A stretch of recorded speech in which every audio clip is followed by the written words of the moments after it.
Le Sacré-Cœur de Jésus est la France.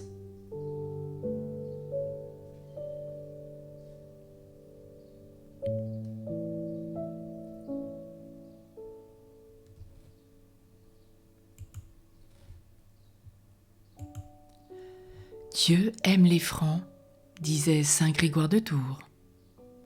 C'est par les francs qu'il aime à se signaler. Jésus aime aussi beaucoup la France. C'est à elle qu'il a voulu révéler les tendresses ineffables et les richesses infinies de son divin cœur.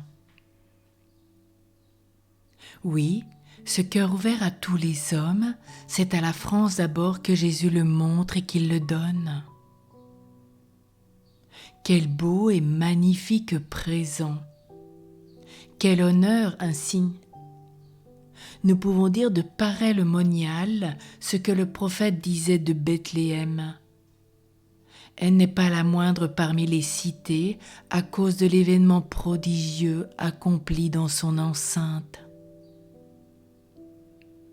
Aux faveurs générales qui regardent tous les pays, le doux Sauveur a bien voulu en ajouter de particulières pour le royaume très chrétien. En ce siècle de Marguerite Marie, il disait « Mon cœur veut régner dans le palais du roi de France ».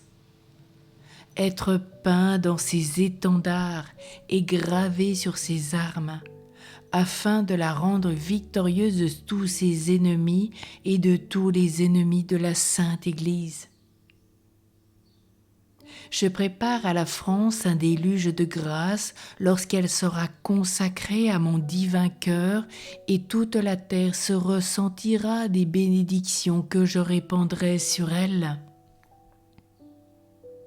Jésus lui-même appelle le roi de France, le fils aîné de son Sacré-Cœur. Quel nom? Quel titre? Il promet à notre chère patrie un déluge de grâce. Quel gage d'espérance!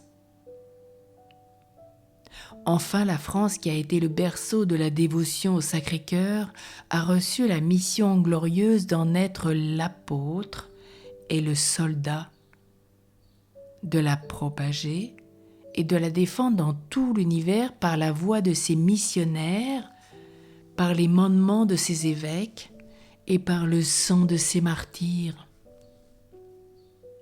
Béni soit notre Seigneur qui a tant aimé, tant privilégié notre chère patrie. Et qu'en avons-nous fait? Les autres nations pourraient être jalouses car elles n'ont pas été aussi favorisées. Mais ce doux Sauveur a-t-il été compris? La France lui a-t-elle rendu comme nation amour pour amour? Une indifférence coupable et un rationalisme orgueilleux ont attiré sur nous les plus effroyables châtiments et de la vie de tout le monde, notre pays traverse aujourd'hui la période la plus douloureuse de son histoire. Oui, c'est bien encore le pape Pie IX aussi à l'époque qui s'écriait « Pauvre France ». Mais ne perdons pas courage. Recourons avec confiance au cœur miséricordieux de Jésus. C'est lui qui guérira toutes nos plaies, quelles qu'elles soient. Marguerite Marie disait qu'il est puissant ce divin cœur pour apaiser la colère de la divine justice que la multitude de nos péchés a hérité, en attirant sur nous toutes les calamités dont nous nous trouvons affligés. Prions-le de bénir, de relever la France qu'il a tant aimée, afin qu'elle mérite et justifie toujours son titre de glorieux, de nation très chrétienne, de fille aînée de l'Église et d'éducatrice des nations. Alors, nous pourrons nous écrier comme nos pères, « Vive le Christ qui aime la France !»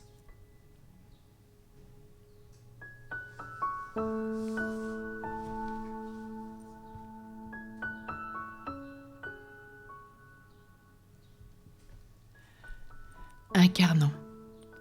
Paris était assiégé par les Prussiens, Rome venait de tomber entre les mains sacrilèges du Piémont, la commune préparait ses fureurs dans l'ombre. Qui pourra délivrer le Saint-Père et sauver la France ? De nobles âmes s'écrièrent, ce sera le cœur de Jésus. Offrons-lui un vœu national. Aussitôt le mouvement commence et l'élan se propage. Quel est ce vœu national ? C'est la promesse d'offrir, au nom de la nation entière, l'expression solennelle de son repentir, en élevant à Paris une église monumentale dédiée au Sacré-Cœur. Le Sacré-Cœur à Montmartre, sur le mont Martyr. Paris a été le théâtre des plus grands désordres et il ne possède aucun édifice en l'honneur du cœur de Jésus. Nulle part l'expiation ne sera mieux placée ni plus éclatante. Et dans Paris, aujourd'hui se trouve un quartier célèbre qui fut jadis arrosé du sang de Saint-Denis et de ses compagnons, appelé le Montmartre ou Mont-Martyr. C'est là que sera donc construite cette église monumentale de la France. Enfin, notre vœu national s'adresse au Sacré-Cœur parce que le divin cœur est la plus haute expression de l'amour de Dieu pour les hommes et parce que la France a particulièrement blessé le cœur de Jésus qu'il avait tant aimé. C'est donc à lui qu'elle doit adresser l'expression de son repentir et de son espérance. Rien par conséquent n'est plus chrétien ni plus patriote qu'un tel vœu. Aussi a-t-elle reçu les bénédictions du Saint-Père et les encouragements de l'épiscopat français. Les fonds s'accumulèrent à l'époque, les adhésions se multipliaient à l'infini, et finalement le jour est venu où sur les hauteurs de Montmartre s'élève cette nouvelle basilique destinée à éterniser le témoignage de notre repentir pour le passé et de notre confiance pour l'avenir. Sur son frontispice, nous avons gravé en lettres d'or cette dédicace toute française. Christo eiusque sanctissimo cordi, Gaia poenitens et devota. Au Christ et à son cœur sacré, la France dévouée et repentante.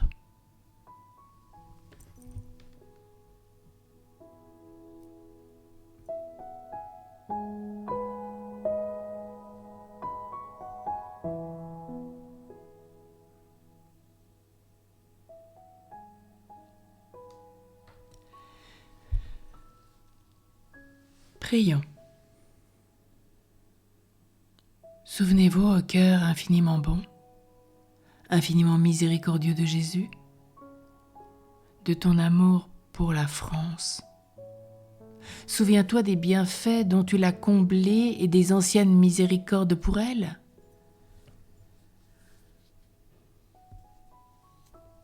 Quelque coupables que nous soyons, ne repousse pas la voix de notre humble prière et rend notre patrie plus heureuse, plus chrétienne. Donne-lui la grâce de retrouver son titre de fille aînée de l'Église que nous avons perdu et éducatrice des nations.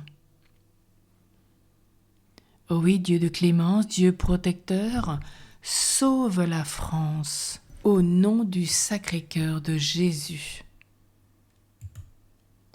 Oui, Dieu de clémence, Dieu protecteur, sauve la France au nom du Sacré-Cœur de Jésus. Au Christ et au cœur sacré, la France dévouée et repentante.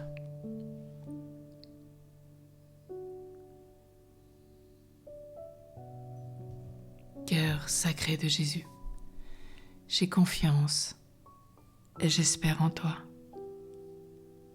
Ô Jésus doux et humble de cœur, rends nos cœurs semblables aux tiens et nous trouverons la paix dans nos âmes.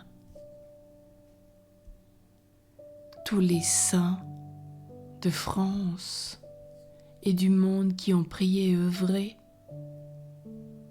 en l'honneur du Sacré-Cœur et pour propager le Sacré-Cœur de Jésus, priez pour nous.